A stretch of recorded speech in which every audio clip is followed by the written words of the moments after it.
होता है और लैब में जितने भी लोग काम करते हैं उनका काम क्या है ना।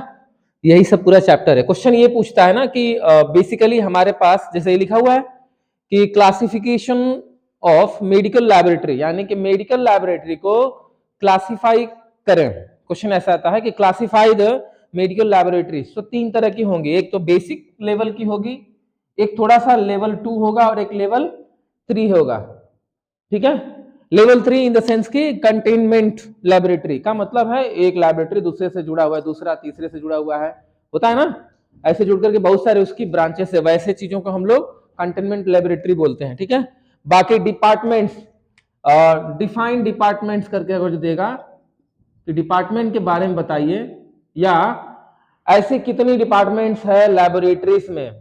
तो डिपार्टमेंट का मतलब है ना कि जैसे माइक्रो ऑर्गेनिजम्स के बारे में जहां जांच होती है उसको माइक्रोबायोलॉजी डिपार्टमेंट बोलते हैं या बैक्टीरियोलॉजी डिपार्टमेंट बोलते हैं। बेसिकली ना इसको माइक्रोबायोलॉजी बोलते हैं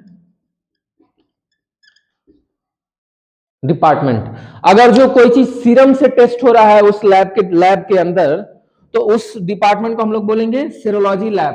ठीक है, जहां पर ब्लड से रिलेटेड कोई ब्लड बैंकिंग, ब्लड रखने की प्रक्रिया हो रही हो, ब्लड को स्टोर करना, ब्लड निकाल करके रखना, फिर जरूरत वाले को दे देना, जो ये पूरा काम करता है वो कहां पर होगा, ब्लड बैंकिंग में। हिमाटोलॉजी का मतलब है जहां पर होल ब्लड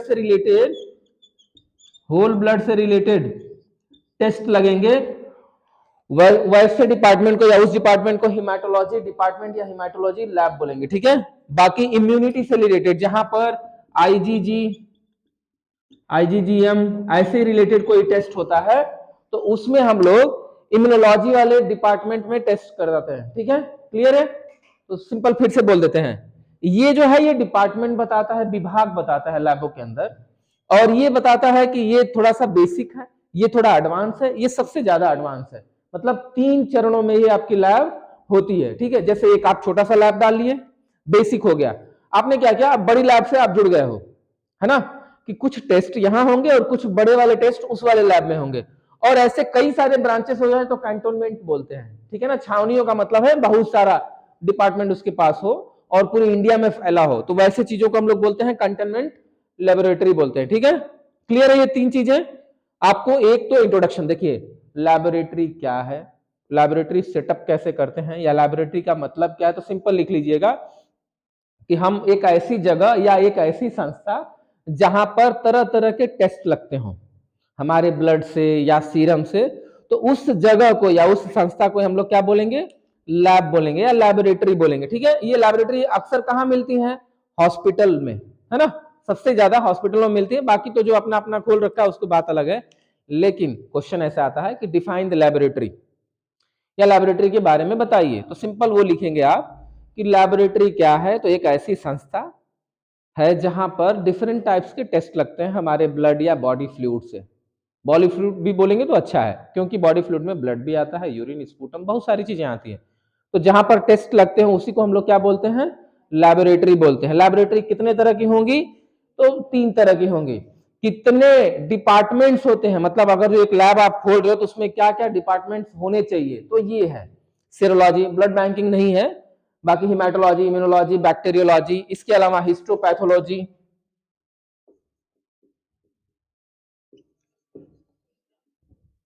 मेन साइटोलॉजी,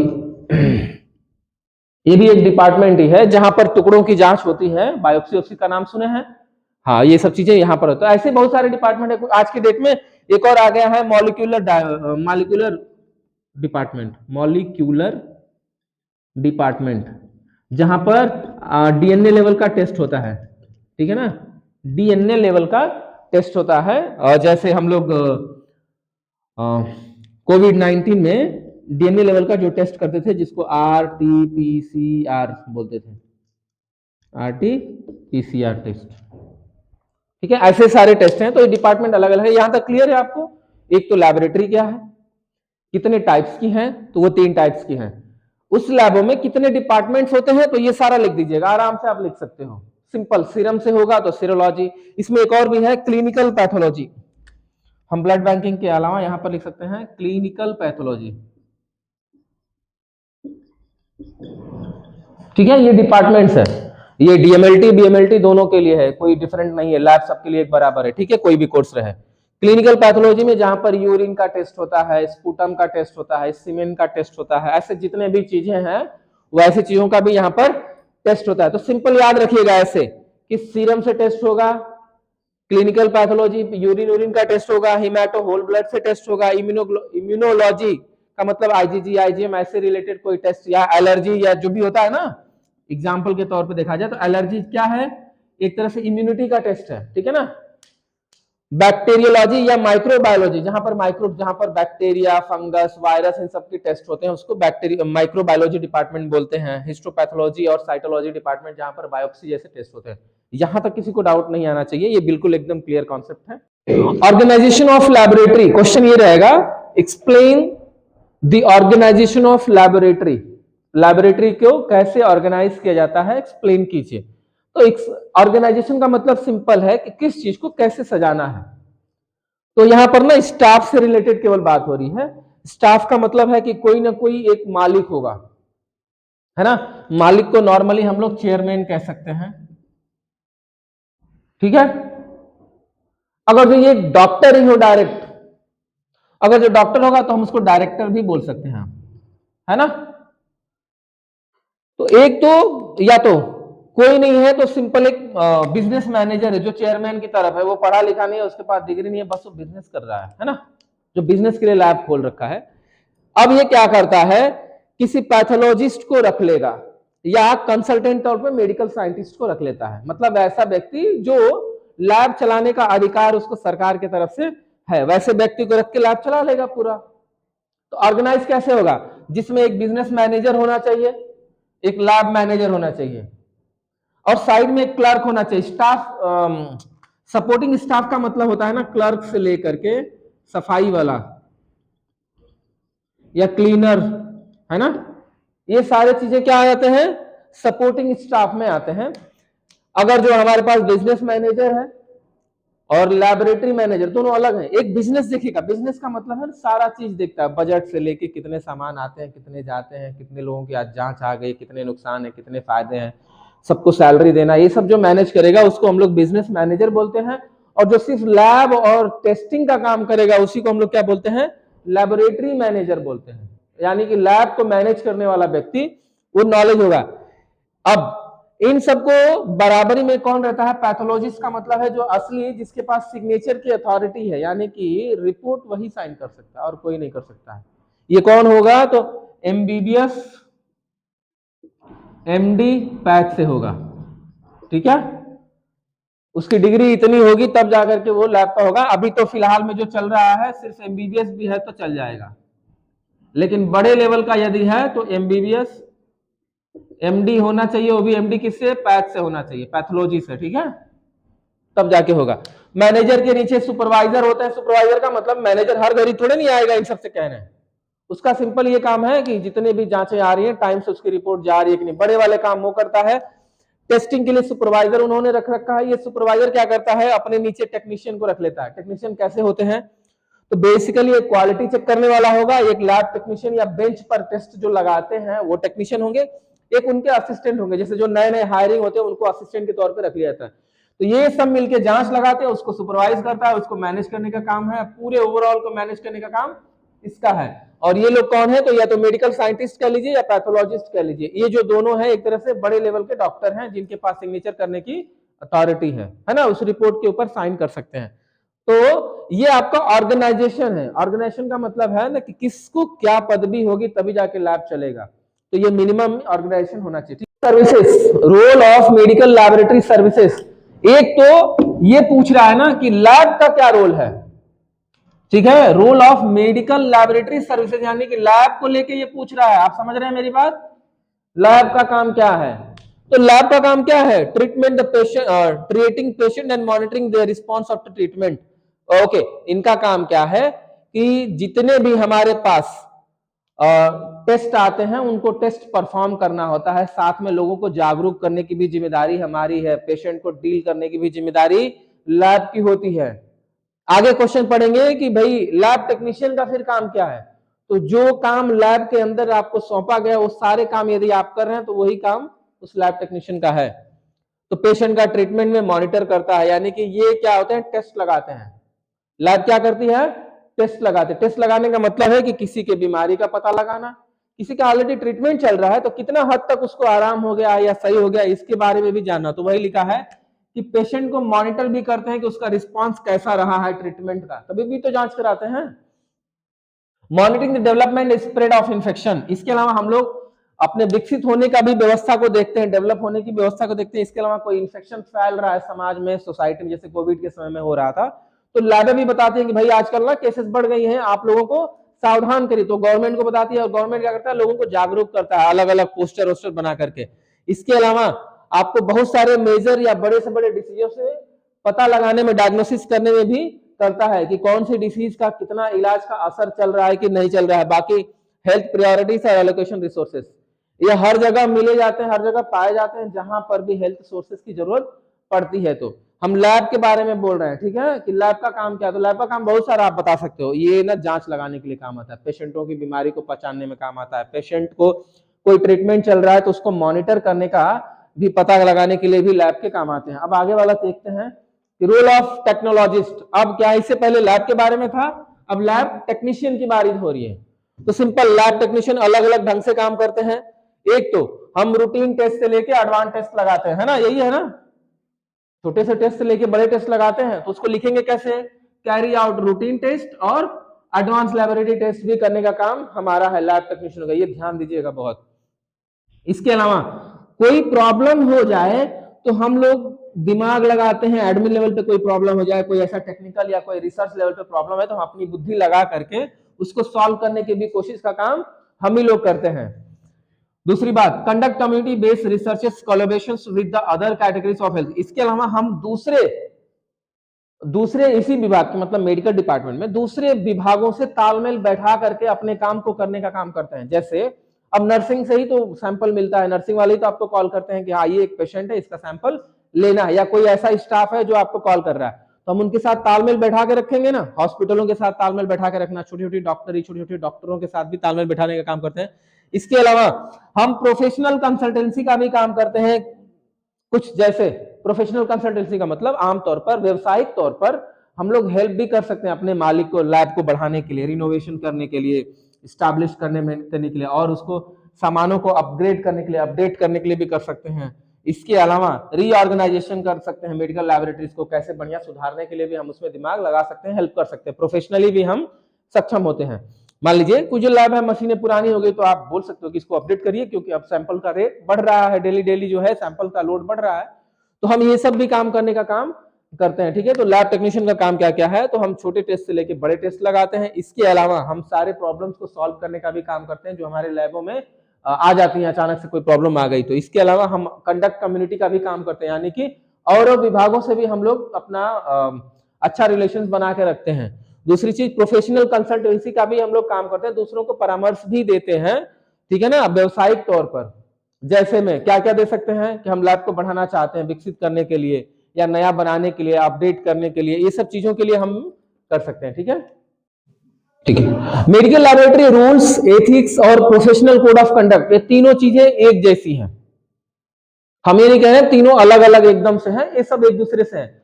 अगर जो कोई रूल बना है, कोई नियम बना है, उसको यदि आप ढंग से पालन कर रहे हो, होता है ना कभी रूल ये बना है कि फॉर्म भर के ही आप आएंगे तो ही आपका इलाज होगा। फिल्मों में देखा है ना आपने कि फॉर्म भरने के बाद ही व्यक्ति का इलाज हो सकता है। लेकिन एथिक्स ये कहता है कि ठीक है रूल तो यही है, मैं मान गया, लेकिन मरीज मर रहा है, कम से कम उसके साथ अच्छा तो पेश आओ। गुड और बैड बिहेव को बताता है ना एथिक्स, क्या बताता है, गुड और बैड बिहेव के बीच का रिलेशन बता करके आपको अच्छा बिहेव करने के लिए बोलता है। तो हम उसको क्या करेंगे, एक तरफ से इलाज होता रहेगा, दूसरी तरफ से साइन भी करवा लेंगे। तो रूल ये था कि भाई बिना फॉर्म भरे इलाज नहीं होगा, लेकिन एथिक्स ये कहता है कि भाई वो मरीज मर जाएगा फॉर्म भरने के चक्कर में, तो उसका इलाज भी करो। इसके अलावा प्रोफेशनल कोड ऑफ कंडक्ट क्या है, तो किस काम को किस ढंग से करना है ये बताता है code of conduct. Code of conduct का मतलब एक कोड है किसी काम को करने के लिए, ठीक है। चलिए पहला क्या है, रूल्स की बात कर लेते हैं। तो सिंपल रूल्स क्या है, तो देखिए यहां पर दिया हुआ है कि पेशेंट आइडेंटिफिकेशन, मतलब रूल्स क्या है, अगर जो कोई मरीज है किसी का डिटेल्स लेना है तो ये सब डिटेल्स उसका लेना होता है। जैसे टीआरएफ भरेंगे आप, है ना, इसी में दिया है, हाँ, इसी में टीआरएफ दिया हुआ है कि पेशेंट का डिटेल सब भर लेते हैं हम लोग, उसकी हर एक चीज हम नोट कर लेते हैं अपने पास, यही चीज है, पूरा रिक्वेस्ट ले लेते हैं, है ना। रूल यही कह रहा है ना, रूल तो यही कह रहा है कि किसी का जांच लगाने से पहले उसकी डिटेल्स हम ले लेंगे, रूल यही कह रहा है। तो रूल लिख लेंगे आप लोग कि हाँ रूल क्या कहता है भाई, पेशेंट का डिटेल्स ले लेना। आप डिटेल्स में क्या क्या ये सब डाल सकते हो आप आराम से। टीआरएफ जिसको याद होगा ना, टीआरएफ टेस्ट रिक्वेशन फॉर्म जिसको याद होगा वो इजीली लिख लेगा। उसके बाद दूसरा रूल क्या है, उस रिकॉर्ड्स को रख लेना, जो भी आपने मरीज से रिलेटेड कोई चीज आपके पास है, जैसे जांच किया है, कितनी शुगर आई थी उस डेट में, वो अपने पास नोट करके रख लेते हो, वैसे ही सारा रिकॉर्ड्स हम लोग रख लेते हैं। फिर जब जांच लगा लिया, रिकॉर्ड के तौर पे रजिस्टर पे भी नोट करें, तो अब उसके बाद क्या करते हैं हम लोग, रिपोर्ट की डिलीवरी करते हैं, है ना। ये सब क्लियर है। डिलीवरी करते समय कुछ बातों का ध्यान देना होता है, जैसे मैंने बताया था, नॉर्मल रेंज, वो जो सही से प्रिंट है कि नहीं है, प्रॉपर पन्ने में प्रॉपर फॉर्मेट में होना चाहिए, नॉर्मल रेंज के साथ होना चाहिए कि कोई भी व्यक्ति उसको आराम से पढ़ के समझ सके, है ना, और वो कम से कम पढ़ने लायक हो, स्टैंडर्ड तरीका से हो, ठीक है। तो ये चीजें हैं आपके। अब आते हैं professional code of conduct. Code of conduct और एथिक्स। देखिए कोड ऑफ कंडक्ट और एथिक्स क्या है, तो ये नैतिक व्यवस्था बताती है कि क्या सही है और क्या रॉन्ग और क्या राइट है, इसको बताने का काम करता है एथिक्स, ठीक है। कोड ऑफ कंडक्ट का मतलब है एक कोड होगा, मतलब ना एक सिस्टम बनाया होगा, उस सिस्टम को पालन करना है, तो उसी को हम लोग बोलते हैं कोड ऑफ कंडक्ट।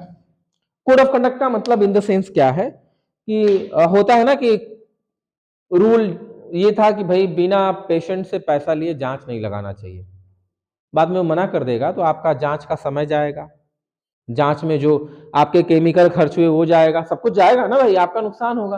तो रूल ये था कि बिना पेमेंट लिए, बिना वो टीआरएफ भर के साइन नहीं कराए हैं तो आगे मत बढ़िए। चलिए आपने लचीला समझ के कर लिया, तो कोड ऑफ कंडक्ट क्या कहता है कि लैब के अंदर तभी जांच लगेगा जब मरीज सहमत होगा और सब कुछ वहां से ओके होगा, तब ये कोड ऑफ कंडक्ट बोलता है। एथिक्स ये कहता है कि ठीक है करिएगा, थोड़ा सा उससे गुस्सा होकर के मत मांगिएगा, है ना, क्योंकि वो पहले से बीमार है, तो उसको प्यार से एक दो बार पूछ लीजिएगा, भाई अगर जो आप पैसा नहीं जमा करेंगे तब तक हम कोई ट्रीटमेंट नहीं करेंगे, ऐसा ही होता है, या कोई जांच नहीं लगाएंगे। तो बेसिकली एथिक्स कहता है कि इसी चीज को सही ढंग से बोलिए, और यही चीज दोनों है। ओके, तो बस आप इसको लिख लीजिएगा। एथिक्स कैसा है, तो राइट और रॉन्ग के बारे में डिफरेंट बताता है। लिखना कैसे है, ओके, और the code includes attitude and practices which characterise possible responsible medical laboratory technician and which are necessary ensure that the person work to level of recognition standard.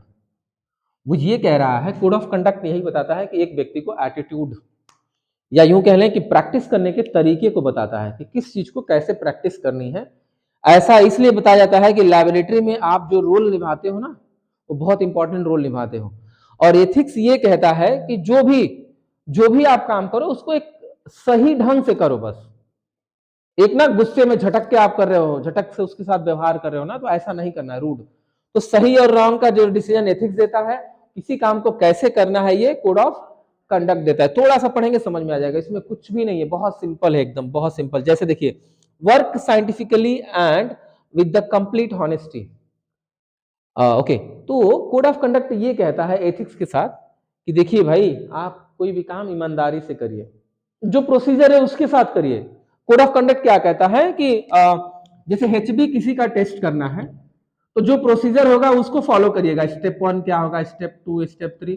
आप सिंपली ईमानदारी नगर के आपने ऐसे किया और बता दिया कि 12 लिख लो, तो 12 ग्राम उसने लिख दिया, है ना। तो ऐसा नहीं करना है, ऐसा एकदम नहीं करना है, ये अनप्रोफेशनल है। कोड ऑफ कंडक्ट ये नहीं कहता। कोड ऑफ कंडक्ट कहता है कि किसी भी चीज को आप ढंग से करिए, ईमानदारी से करिए, जो सिस्टम है वैसे जांच करके तब उसको रिपोर्ट दीजिए।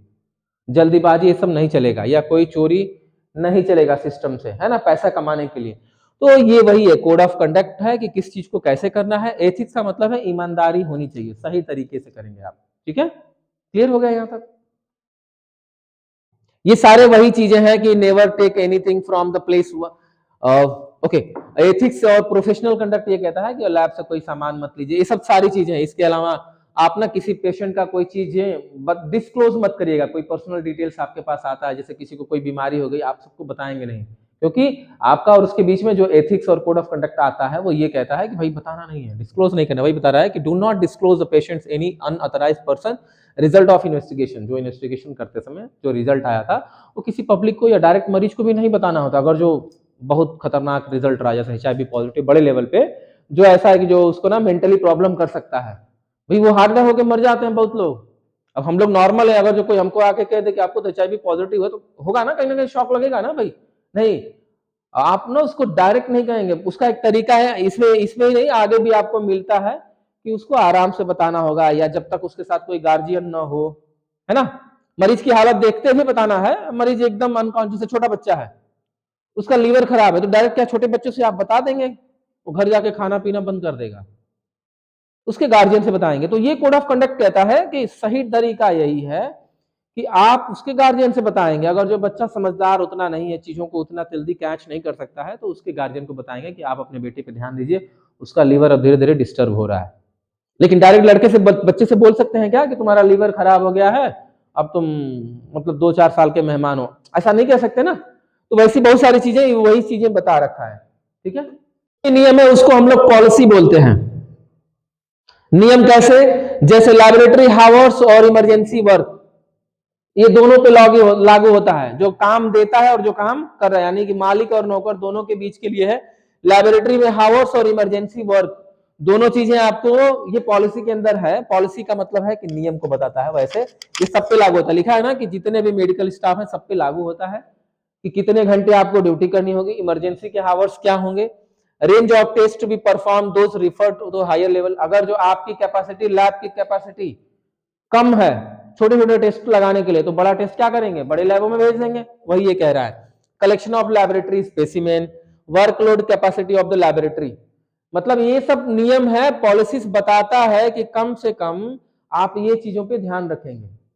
जैसे लैब पे कितने लोग हैं, उनको क्या क्या काम आपने दे रखा है, कितने घंटे तक की ड्यूटी करा रहे हो आप, इसके अलावा क्या क्या कैसे कौन से सैंपल आप लेते हो। अब collection of laboratory specimen, normally छोटा लैब क्या करेगा, खून यही सब निकाल सकता है, यूरिन स्पूटम ये सब ले सकता है। अब कोई मांस का टुकड़ा निकालना है तो क्या छोटे लेवल को अलाउ है? बिल्कुल नहीं है। बड़े हॉस्पिटल में मांस निकाल के एक डब्बा में देंगे, वो डब्बे से आपको जांच लगाने के लेके जाना। तो वो पॉलिसी ये कहते हैं कि कुछ नियम है भाई लैब के लिए, वो फॉलो करना है। ये लैब के ऊपर है, ठीक है ना, लैबोरेटरी की पॉलिसीज है। तो ये 3-4 पॉइंट आप याद रखिएगा, ठीक है। Solutions used in laboratory, solution का मतलब है सिंपल रिजेंट की बात हो रही है। जो केमिकल्स यूज होते हैं ना उनको हम लोग सॉल्यूशन बोलते हैं। तो सॉल्यूशन का मतलब है कि दो चीज मिलकर बना है, एक सोल्यूट और सॉल्वेंट मिलकर के सॉल्यूशन बनता है।